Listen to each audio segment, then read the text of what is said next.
अगले बड़े महत्वपूर्ण उपन्यासकार हैं इलाज चंद जोशी, जो कि मनोविश्लेषणवादी उपन्यासकार हैं और जिनको गोपाल जी ने भी प्रस्तोता भी माना है।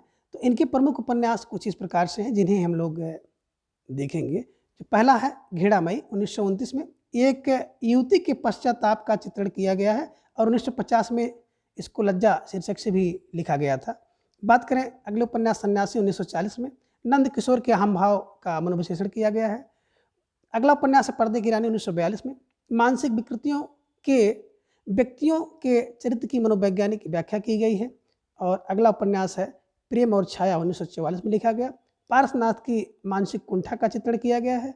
आगे है निर्वासित 1946 में महिप और नीलिमा के प्रेम का चित्रण किया गया है। मुक्ति पथ 1948 में इन्होंने लिखा है ना।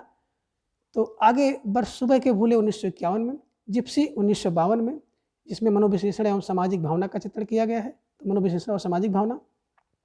जहाज का पंछी इनका अगला उपन्यास है। जहाज का पंछी 1954 में ईमानदार एवं आदर्शवादी व्यक्ति के कष्टों का चित्रण किया गया है। ऋतु चक्र 1969 में आधुनिकता के नाम पर पनपती विसंगत का चित्रण है। और भूत का भविष्य 1973 में। अगला है कब की प्रेसी 1976 में। तो इन सभी उपन्यास को कैसे दिमाग में बैठाया जाए कि हमेशा के लिए अस्थायी हो जाए, तो देखिए इसका क्लू हम लोग निकालते हैं। हम लोग क्या करेंगे, इलाज चंद जोशी में इलाज निकालेंगे। इलाज किसकी, बोले घृणामयी व्यक्ति की, है ना। तो घृणामयी व्यक्ति के क्या दोनों इलाज होना चाहिए। क्या इलाज होना चाहिए, एक तो घृणामयी जो कोई घृणा से युक्त युवक है उसका, और घृणा से युक्त युवती का। और आप कह सकते हैं घृणा एवं लज्जा दोनों का इलाज होना चाहिए। तो दोनों आप ध्यान में रखिएगा, घृणामयी का बाद में लज्जा में हो गया था ना, तो घृणा और लज्जा इन दोनों का इलाज होना चाहिए। और घृणा वाले जो है युवक और युवती, इन दोनों का इलाज होना चाहिए। तो दोनों से हो गया 2/9 यानी कि 1929। अगले इलाज किसका हो, सन्यासी का। अगर सन्यासी को क्या हो जाए 40 वर्ष की उम्र में अहम भाव आ जाए तो उसका भी इलाज होना चाहिए।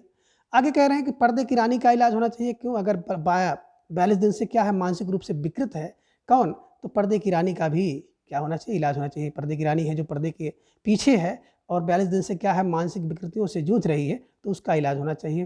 प्रेम और छाया किसका, बता रहे हैं कि देखिए प्रेम और छाया वाले व्यक्ति का कौन, परशुराम का भी इलाज होना चाहिए। क्यों, क्योंकि ये 44 वर्ष की उम्र में क्या कर रहा है, छाया से प्रेम कर रहा है। कौन, पारसनाथ। पारसनाथ क्या कर रहा है कि 44 वर्ष की उम्र में छाया से प्रेम कर रहा है, तो इसका भी इलाज होना चाहिए। तो कह रहे हैं प्रेम और छाया वाले व्यक्ति का भी इलाज होना चाहिए। कब, क्योंकि वो 44 वर्ष की उम्र में क्या कर रहा है, मानसिक रूप से कुंठित है। निर्वासिता, देखो निर्वासिता कौन है, बोले निर्वासित कौन है, महीप और नीलिमा कितने 46 वर्ष से निर्वासित है, तो इनका भी इलाज होना चाहिए। तो इलाज का मतलब है कि उनके लिए कुछ कार्य किया जाना चाहिए, उनकी समस्या हल की जानी चाहिए, है ना। एक ट्रिक बनाया गया है बस। कौन, बोले महीप और नीलिमा जो है 46 वर्ष से निर्वासित है, तो उनका भी इलाज होना चाहिए। और आगे मुक्ति पथ, वहाँ पे आपने मुक्ति का बोध पढ़ा था, है ना। यहाँ पर क्या है, मुक्ति बोध है। तो मुक्ति पथ यहाँ पे है 1948, और वहाँ पर मुक्ति का बोध था 65 में, और 66 पर उसको मिला है साहित्य अकादमी, किसका, जैनन जी का था। तो मुक्ति पथ ध्यान रखिएगा कि मुक्ति पथ 48 में।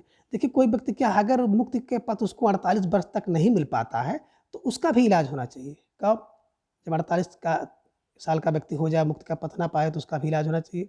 भूले, सुबह के भूले, सुबह कुछ ऐसे व्यक्ति थे 51 व्यक्ति थे जो भूल गए थे, तो उनका भी अब इलाज होना चाहिए ना, उनको भूल गए थे, उनका इलाज नहीं हो पाया था।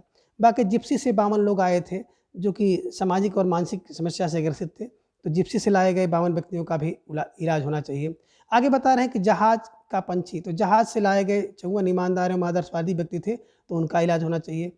आगे बता रहे हैं ऋतु चक्र। ऋतु चक्र देखिए, ऋतु चक्र माने जब ऋतु बदलता है तो 69 प्रकार की, आधुनिक समय में क्या होता है, तो बता रहे हैं कि आधुनिक समय में जब ऋतु चक्र होता है, ऋतुओं का चक्र बदलता है, तो आधुनिक समय में क्या हो जाता है, उल्टी सीधी 6 और 9 को उल्टा उल्टा कर दीजिए, उल्टा सीधा कर दीजिए, तो उल्टी सीधी 69 प्रकार की बीमारियां आती हैं।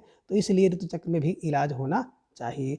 आगे है भूत का भविष्य। अगर किसी व्यक्ति को क्या भविष्य की चिंता बहुत ज़्यादा हो जाए, भविष्य का भूत उसको पकड़ ले, है ना, तो क्या होना चाहिए, उसका भी इलाज करना चाहिए, है ना।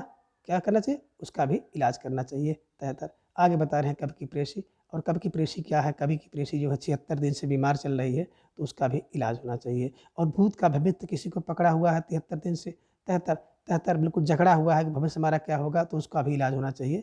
आप ये भी कह सकते हैं अगर किसी को भूत पकड़ा हो तो उसका भी इलाज होना चाहिए, है ना। 73 दिन से भूत पकड़ा है तो उसका इलाज होना चाहिए। तो इस प्रकार आप देख सकते हैं कि जयनंद के उपन्यास घृणामयी अगर घृणामयी कोई व्यक्ति होती है दोनों का इलाज हो। सन्यासी 40 वर्ष में अगर उसको हम भाव आ जाए तो उसका भी इलाज होना चाहिए। पर्दे की रानी अगर 42 मानसिक कृतियों से जूझ रही है विकृतियों से तो उसका भी इलाज होना चाहिए। प्रेम और छाया की बात की जाए तो पारसनाथ अगर 44 वर्ष की उम्र में प्रेम करते हैं छाया से तो उनका भी इलाज होना चाहिए। और निर्वासित होकर के महीप और नीलिमा 46 वर्ष से रह रहे हैं तो उनका भी इलाज होना चाहिए। और बात कर रहे हैं कि मुक्ति पथ अगर कोई व्यक्ति क्या हो गया है ना 48 वर्ष में भी मुक्ति का पद नहीं पाया तो उसका इलाज होना चाहिए। और सुबह जो 51 लोगों को भूल गए थे तो उनका भी इलाज हो। और जिप्सी से लाए गए 52 लोगों का इलाज हो जाए। और जहाज से लाए गए 54 ईमानदार आदर्शवादी व्यक्ति का इलाज हो जाए। ऋतुचक्र है ना, ऋतुचक्र में क्या होता है उल्टी सीधी, आधुनिक युग में उल्टी सीधी तमाम प्रकार की बीमारियाँ 69 बीमारियाँ होती हैं तो उनका भी इलाज होना चाहिए। भूत के भविष्य वाले व्यक्ति की जिस व्यक्ति को भूत का भविष्य सवार है ना, उसका भी इलाज हो, है ना। 73 इलाज हो, 73 है ना। और बात करें कब की प्रेयसी अगर हैं 76 वर्ष की हैं, 76 दिन से परेशान हैं तो उनका भी इलाज होना चाहिए।